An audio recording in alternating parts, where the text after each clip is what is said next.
I had a DVT back in 2000, 2001, and it was probably before this.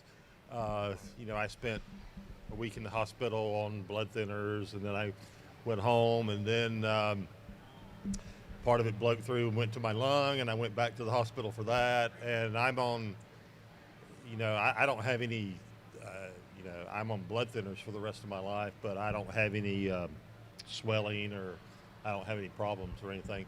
So would doing something like this, would that prevent someone from having to be on blood thinners for the rest of their life, or what? Well, that's a great question. So first of all, the procedure really depends on how big and where the clot was. Mm-hmm. When we look at blood clots in the leg, right exactly. So our demarcation is really the knee. So is the clot below the knee or above the knee? Mm-hmm. So if the clot is below the knee, then the chances that you will have chronic problems are low. Okay. If the clot is above the knee, and the closer it gets to the belly, the closer it gets to the main central veins, is the higher risk that people will have chronic problems. Yeah.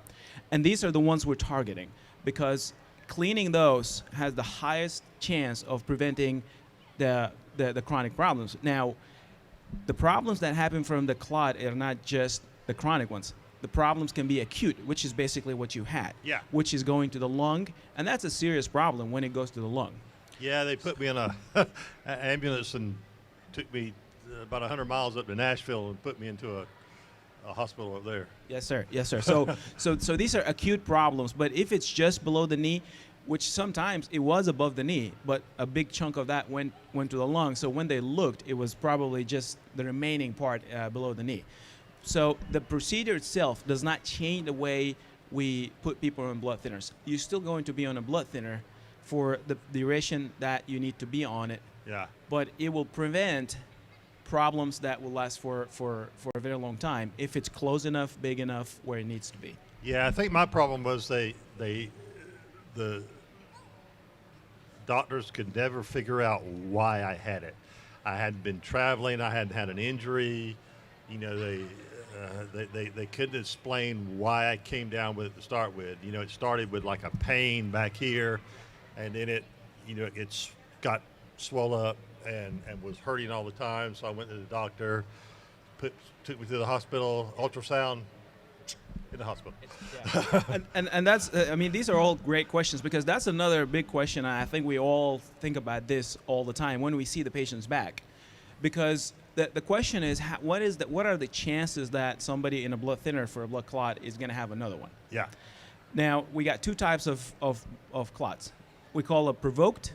So there's a clear reason for it, right? Somebody who just had a knee replacement, or somebody just got a car accident, or you rode a car from here to California, something like that. So these are provoked. And when blood clots are provoked, we're more comfortable with stopping the blood thinners, actually sometimes in 3 months. Yeah.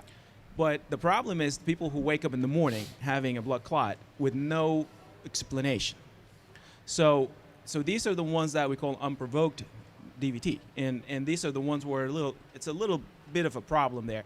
So a lot of times we send people to, if they have more than one clot, or they have clot in the vein and one in the artery or something like that, we send them to the blood doctors, because there are some genetic problems, genetic mutations, some diseases that can make people more prone to blood clots. Yeah, they did genetic testing, but Correct. They couldn't find anything. And that's very common too. So now we look at different things now. There's some what we call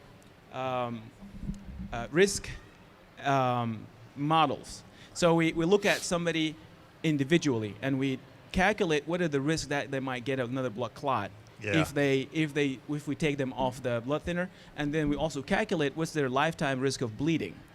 And then we make a decision depending on, what are the chances that things can go bad if we stop it. So. Fortunately, the blood thinners for me is I'm very stable.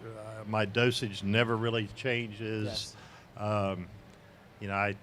I've gotten to where I go in and get tested once a year during my annual. My doctor, because I'm so stable, he's fine with that.